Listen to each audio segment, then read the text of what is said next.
మధ్య రుద్దుకోవాలి. రెండో స్టెప్ ఇది. ఓకే, ఈ మధ్యలో ఉన్న మట్టి దుమ్ము ధూళి అంతా పోతుంది. మరి ఈ గోళ్ళు ఉన్నాయి కదా, ఈ గోళ్ళు ఎట్లా అంటే ఇట్లా రుద్దాలి, అరిచేతులు పెట్టి ఈ గోళ్ళను రుద్దాలి. ఈ గోళ్ళల్లో ఎక్కున్న మట్టి అదంతా పోతుంది. తర్వాత ఈ పెద్ద నేలు ఉంది కదా, దీన్ని ఇట్లా గట్టిగా రుద్దాలి. ఇట్లా ఒకసారి వినాలి. ఇది ఒక కరోనాకే కాదు, ప్రతి నిత్యం మనం పాటించాలి. ఒక 200 రకాల పురుగులు అంటుకుంటే మన చేతికి, ఈ గాలిలో ఉన్నాయి కూడా అంటుకుంటాయి. మరి ఇవన్నీ పోవాలి. మనం తినే ముందు ఖచ్చితంగా చేతులు కడుక్కోవాలి మంచిగా. ఇది ఒకటి ఫస్ట్ స్టెప్, ఇట్లా రుద్దాలి. సెకండ్ స్టెప్ ఈ ఏళ్ళ మధ్యలో ఈ వేలు ఈ వేలు, తర్వాత ఈ గోళ్ళు, తర్వాత ఈ పెద్ద నేలు, ఇక్కడ దాకా మనం మోసే దాకా మనం కడుక్కోవాలి సబ్బుతో. తుమ్మినప్పుడు ఈ చేతిని ఇట్లా అడ్డం పెట్టుకొని తుమ్మడం. మళ్ళీ బయటికి వెళ్ళినప్పుడు ఖచ్చితంగా మన ముఖానికి మాస్క్ ఉండాలి. ఇది ఖచ్చితంగా ప్రతి ఒక్కరు పాటించాలి.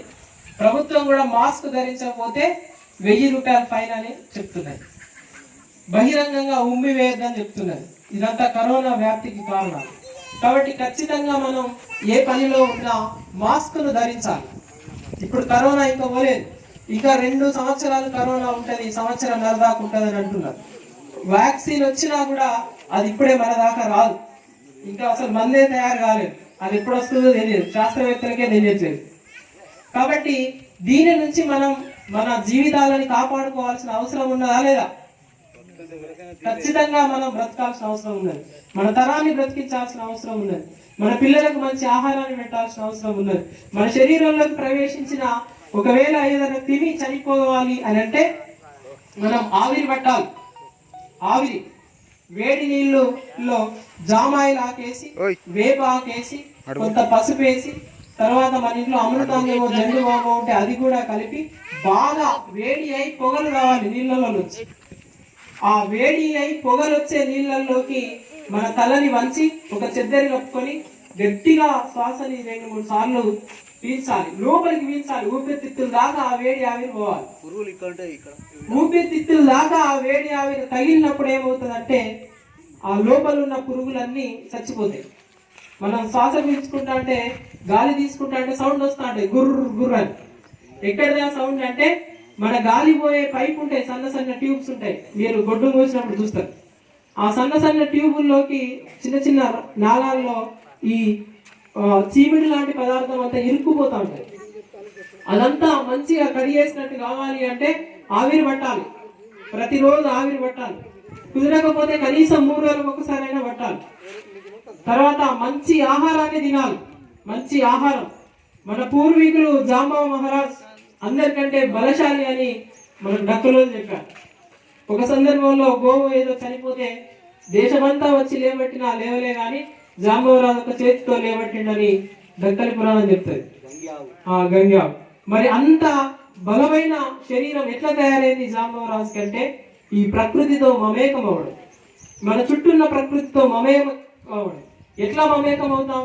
ఈ సూర్యుడి నుంచి మనకు శక్తి వస్తుంది. సూర్యకాంతిలో ఉండాలి. ఈ గాలిని పీల్చడం ద్వారా మనకు శక్తి వస్తుంది. మంచి స్వచ్ఛమైన గాలిని పీల్చాలి. మంచి ఆహారాన్ని తినడం ద్వారా ఈ పంచభూతాలు అంటాం మనం, 5 రకాలు: గాలి, నీరు, నిప్పు, నేల, ఆకాశం. ఈ 5టిని పంచభూతాలు అంటాం. ఈ నీరు తాగితేనే మన శరీరం బ్రతుకుతుంది. ఈ గాలి తాగితేనే బ్రతుకుతుంది. ఈ నేల నుంచి వచ్చిన ఆహారాన్ని తింటేనే శరీరం బ్రతుకుతుంది. అవునా కదా? ఇప్పుడు మొక్కల నుంచి ఆహారం వస్తుంది, కానీ ఆ మొక్కకు ఎక్కడి నుంచి వస్తుంది శక్తి? నేల నుంచి. కాబట్టి గాలి, నీరు, నేల, ఈ 3 అంశాలు చాలా స్వచ్ఛంగా ఉండాలి. మంచి గాలిని పీల్చాలి. మంచిగా మన చర్మం మీద ఎండబడేటట్టుగా పొద్దున 5 గంటలకు లేచి మన యువకులంతా నడవాలి. మంచిగా ధ్రువశక్తి అంటాం మనం. మన జంబూ ద్వీప జనజాగృతి మన సమాజాన్ని ఒక ఆరోగ్యవంతమైన సమాజంగా తయారు చేయబోతున్నది. పొద్దున్నే 5 గంటలకు లేచి మంచిగా ముఖం కడుక్కొని ఒక గ్లాస్ నీళ్లు వేడి చేసుకొని అందులో కొంత నిమ్మరసం తేనె కలుపుకొని తాగి మన యువకులు మన వాళ్ళంతా ఒక 4-5 కిలోమీటర్లు నడవాలి, వాకింగ్ చేయాలి. ఆ 4-5 కిలోమీటర్లు నడిచేటప్పుడు ఎండలో నడుస్తాం. పొద్దున్నే 6 గంటలు 7 గంటల ప్రాంతంలో, 5 గంటల ప్రాంతంలో అప్పుడప్పుడే సూర్యకిరణాలు వస్తుంటే ఆ సూర్యకిరణాల నుంచి డి విటమిన్ వస్తాయి, మనకి విటమిన్ డి వస్తుంది. ఆ తర్వాత ఆ నడవడం ద్వారా మన గుండె వేగంగా కొట్టుకుంటుంది. మంచి రక్త ప్రసరణ జరుగుతుంది, శరీరంలో ఉన్నటువంటి అన్ని కణాలు క్లీన్ అవుతాయి, మంచిగా పరిశుభ్రం అవుతాయి. మనం 8 గంటల దాకా 9 గంటల దాకా పడుకుంటే శరీరంలో ఉన్న మలినాలన్నీ శరీరంలోనే ఉంటాయి. అందుకే మనకు ఏ పని చేయాలో తెలియదు. 8-9 గంటల దాకా పడుకుంటే దరిద్రం అంటారు మనల్ని. ఒకటే సింపుల్ మాట, ఇంతసేపు పడుకుంటావారా దరిద్రం అంటే. అంతసేపు నిద్రపోయినప్పుడు నీకు ప్రకృతి తెలియదు, నీకు సూర్యరశ్మి అందదు, నీకు గాలి అందదు, నీ శరీరానికి ఒక వ్యాయామం లేదు, ఎక్సర్సైజ్ లేదు, నీ శరీరం శుభ్రపడలేదు, కాబట్టి నీకు ఏం చేయాలో తెలియదు, అదే దరిద్రం. ఓకే, కాబట్టి ఇవన్నీ పాటిస్తూ భౌతిక దూరాన్ని, ఆహారాన్ని, అదేవిధంగా పరిశుభ్రతని పాటిస్తూ మంచిగా ఆయురారోగ్యాలతోని అష్టైశ్వర్యాలతోని 100 ఏళ్ళు బ్రతకాలని జంబూద్వీప జనజాగృతి కోరుకుంటున్నారు. ఈ కుల సంఘాన్ని గౌరవ విశారదన్ మహారాజ్ గారు స్థాపించారు. ఆ విశారదన్ మహారాజ్ గారు ఒక 10-25 సంవత్సరాలుగా కష్టపడి మన కులం కోసం ఇదంతా తయారు చేశారు. మీకు అందరికీ జంబూద్వీప ఆహార కార్డు వస్తుంది, ఉంటుంది కొంతమంది దగ్గర. అవన్నీ అందులో ఏమేమి ఆహారం తినాలని అంతా రాసి ఉంటుంది. ఆ ఆహారాన్ని ఖచ్చితంగా అందరూ పాటించాలి, మనం బ్రతకాలి, మన తరాన్ని బ్రతికించాలని కోరుకుంటూ ఈ అవకాశం ఇచ్చినటువంటి సర్పంచ్ గారికి జై భీమ్, జై జంబూద్వీపం. ఉపేందర్ సార్ గారికి, మురళీకృష్ణ సార్ గారికి మరొకసారి కృతజ్ఞతలు. జై భీమ్, జై జంబూద్వీపం. మన తాతలు తండ్రులు గోళీ లేకుండా బతికింది 100 ఏళ్ళు. ఏ నొప్పి లేదు, ఏ రోగం లేదు, మోకాలు నొప్పులు ఏం లేవు. మన కళ్ళులు, మన అక్కలు చెల్లెళ్ళకు 6% రక్తం లేదు. మొత్తం ముఖాలు పట్టుకొని 30 ఏళ్ళ ఆమె 70 ఏళ్ళ మనిషి లెక్క అదవుతుంది. గట్టిగా చెమట్లు వస్తాయి, అన్నింటినే చెమట్లు వస్తాయి మనలో. అంటే తెల్ల పువ్వ చాలా డేంజర్. ఇక తెల్ల పువ్వ 3 సార్లు తిరుగుడు బంద్ చేయాలి. గుట్టలే అందరూ 8 క్వింటాలు 7 క్వింటాలు వేసుకుంటారు బియ్యం. కానీ నెట్టు కొడతారు, అంతా నెట్టు కొట్టుడే. నెట్టు పెట్టి ఒక్కసారి వేయించినా ఇక ఏడాదికి సరిపోయేటట్టు. అంటే ఇక తెల్ల పువ్వు తిన వల్లే సొక్కత్తా ఉంటుంది మనలకు. చేయాల ముందే నిద్రస్తా ఉంటుంది తక్కువ. అదే ఇక దేశం ఏమైనా పోని ఏడైనా పోని. కానీ వేరే ఒక మంచి మంచి పండు తినమంటే కక్కత్తది, ఓకాలం వస్తుంది. ఇక ఏంటి కుక్కడం పండు తినమంటే అది ఏడాట కక్కత్తది, కుక్కలు వస్తాయి, తప్పది. బ్రాహ్మణుడు వేరే వేరే వాళ్ళు మంచి ఆయమన్న తింటాను. కాబట్టి మీరు అందరూ ఆశపడకండి. నేను లాస్ట్ ముచ్చట చెప్తాను. ఈ రోజులలో ఎట్లున్నదంటే ఆకలి కావడానికి ఒక గోలి కావాలి, అన్నం అరిగేదానికి ఒక గోలి కావాలి, అది బయటకు వచ్చేదానికి ఒక గోలి కావాలి. ఈ 3 గోళీలతో బతుకుదామా? అట్లా వద్దు. ఒక్క గోలి కూడా లేకుండా ఈ గింజలు ఎల్లమ్మ కూడా అని ఇక్కడ పెట్టుకునేది. మా నాయనమ్మ బాలమ్మ పెట్టేది 12 రకాల గింజలు.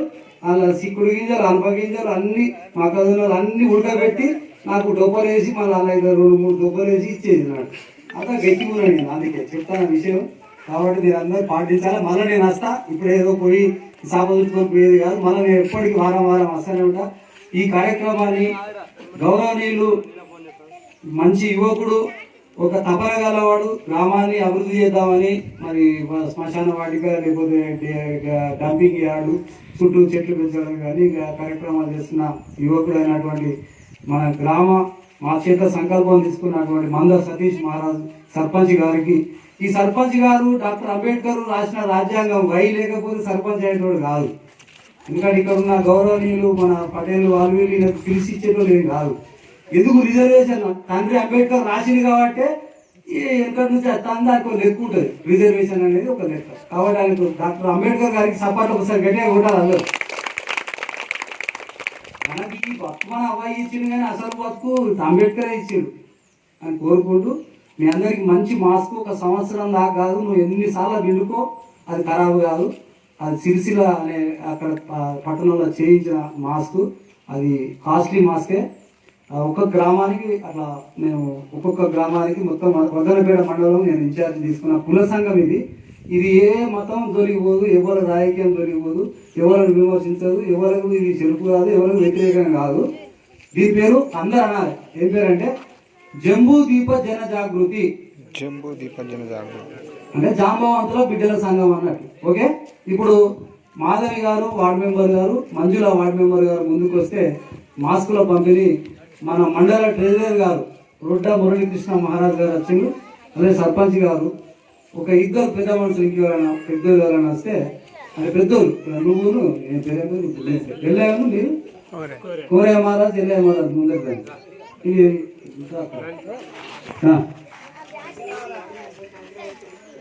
మళ్ళా ఇది ఎప్పుడైనా వాషబులే. ఇది ఏ సబ్బుతోడైనా ఉతుక్కోండి, ఉతకాలే, రాత్రి ఆరేసుకోవాలి, పొద్దుగా తొడుకోవాలి. ఇక కొంతమంది ఎట్లుంటారంటే వట్టిగా మనోళ్ళు గంటసేపు గీతే ఏమైతుంది అని పక్కకు పెట్టాం అనుకో, గడ్డలే పానం పోతుంది, పురుగులు వస్తాయి, తలకాయ నొప్పి. నువ్వు ఏ పని కన్నా పో, నువ్వు కాలువ పో, నాటుకు పో, కరువు పనికి పో, ఏదైనా పో, మాస్క్ అయితే కంపల్సరీ. మీకు తెలుసా సిటీలో మాస్క్ లేకపోతే 1000 రూపాయలు కట్టాలి, 1000 రూపాయలు ఫైన్ కట్టాలి. ఏమైతే నేను మాట్లాడిపోతానంటే అక్కడ పట్టుకుంటాడు పోలీసుడు, మూతికేది ఎందుకంటే సిక్కాలు పెట్టాయి కదా, ఇప్పుడు మనకు వచ్చిన సిక్కాలు. కాబట్టి తెలుసుకోండి. సర్పంచ్ గారు మరియు మురళీకృష్ణ మహారాజ్ గారు ఇద్దరు ముందుగా అందజేస్తారు. ఎల్లయ్య గారికి కొమరయ్య గారికి రాండే పులిన్నట్టు చెప్తాను కరోనా గీలేము ముందరా.